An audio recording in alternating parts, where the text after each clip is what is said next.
The first time I asked Qwen for a video, it did not generate a video at all. It answered like a normal chatbot. Then I tried an image prompt, and the same thing happened. No creator panel, no generation screen, nothing that made it feel like the tool I was seeing other people use. For text, Qwen already felt powerful enough that I understood why people were paying attention to it. But as a creator tool, it looked like I had opened the wrong thing. Then I opened Community, and the contradiction was right there. The normal chat was acting like it could not create what I wanted, but Community was full of images and videos that looked like they were made inside Qwen. That was the moment the test changed. Qwen was not failing because it could not do it. I was asking in the wrong room. The platform only looks basic when you treat the text box as the product. Once I found the hidden modes, the useful part was not just that Qwen could generate visuals.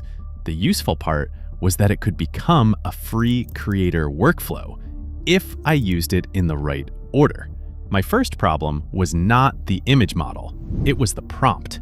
So before touching the image generator, I used Qwen like a prompt builder. I asked the thinking model to create several realistic, highly detailed image prompts built for cinematic quality and strong visual detail.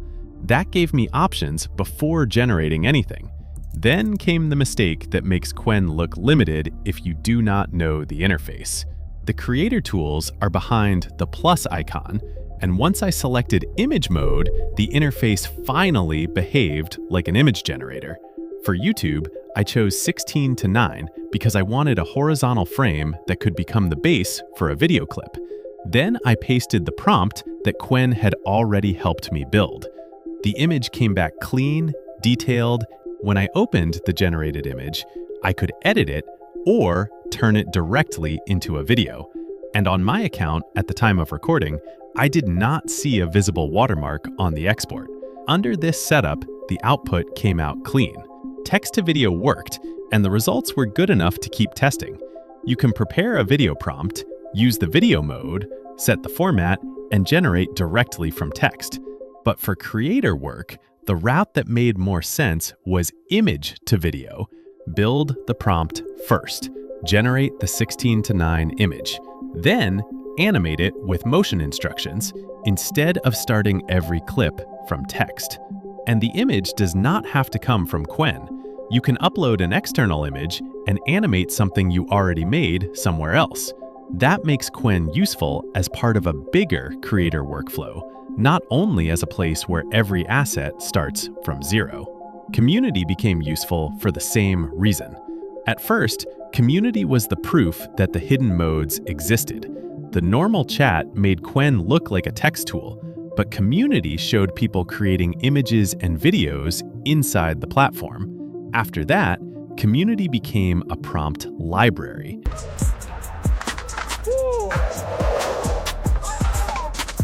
Not a place to copy someone's exact idea, but a place to study what working prompts look like inside Qwen.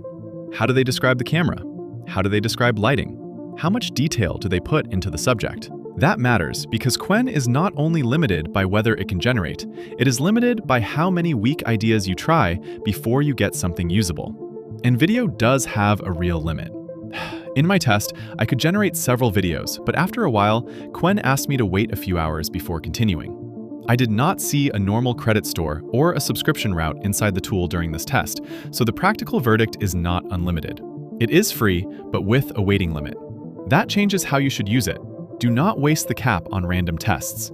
Build the prompts first, pick the strongest ideas, generate images before videos when control matters, and spend the video attempts only on clips that already have a good visual base. But if what we want is to create really eye-catching videos, I've got the perfect solution for you.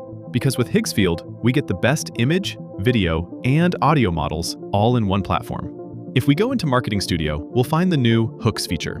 With it, we can upload a photo of any product we want to sell or create an ad for, even for another company. And we won't even need to write a super detailed prompt. We just choose the type of ad we want to create, and if we select UGC, we'll get access to the Hooks option. This gives us a whole list of super viral video templates. Once we pick one, we can go into Settings, where we can also choose where the video takes place. Then all we have to do is hit generate, and within seconds, we'll have an ad that normally would have taken hours of work to create. If you're buying a watch this year, buy something that actually runs on its own. The blue Malba, fully automatic movement, no battery, no charging, ever. Stainless steel, 40 millimeter, and this dial color hits different in person. Works dressed up, works like this, nobody cares. It just reads right on the wrist. Links in the bio. And honestly, there are basically no limits here. We can also add extra prompts to make even more specific and attention-grabbing things happen in the video. And if we still need even more content, now that we can use Higgsfield inside Claude through MCP, we can upload a photo of our product and ask it to generate hundreds of viral videos at once. And since we're using one of the most powerful reasoning models out there, I can guarantee the results are going to be incredible. If you want to try it yourselves, I'll leave the link in the description and in the pinned comment. Thanks to Higgsfield for sponsoring this video. This is the blue Malva square steel automatic watch. Now, after testing the visual side of Qwen, the next creator problem was completely different: research. A lot of videos fail before the script starts because the information is old. If you ask the normal chat about recent events, Qwen may respond like it does not have access to the latest information. That is not the moment to abandon it. It is another mode problem. With web search enabled, Qwen can search recent information. For creators, that matters most with fast-moving topics like AI news, new tools, model updates, and feature launches. The workflow is simple. Use web search to collect the latest AI news, then use deep research in advanced mode to turn that research into a structured YouTube script. Web search finds the material. Deep research gives it more structure, connects the points, and turns the research into something closer to a usable video draft. Then I tested the part that solves a different creator problem: building small tools. Most AI coding chats give you code and leave you with the real question: where do I put this? WebDev felt different because the code stopped being homework and turned into something clickable. For the simple test, I asked for a calculator.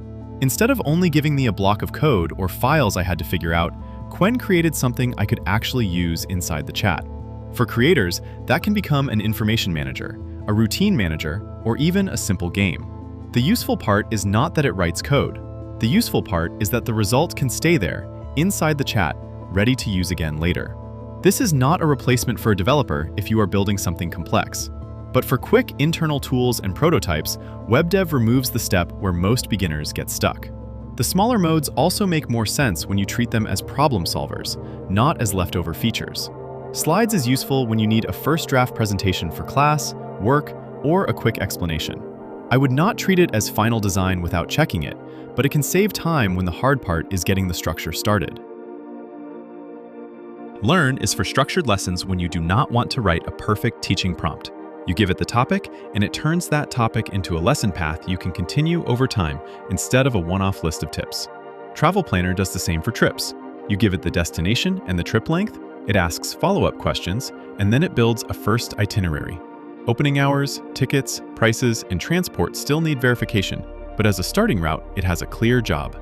That is the pattern with Qwen.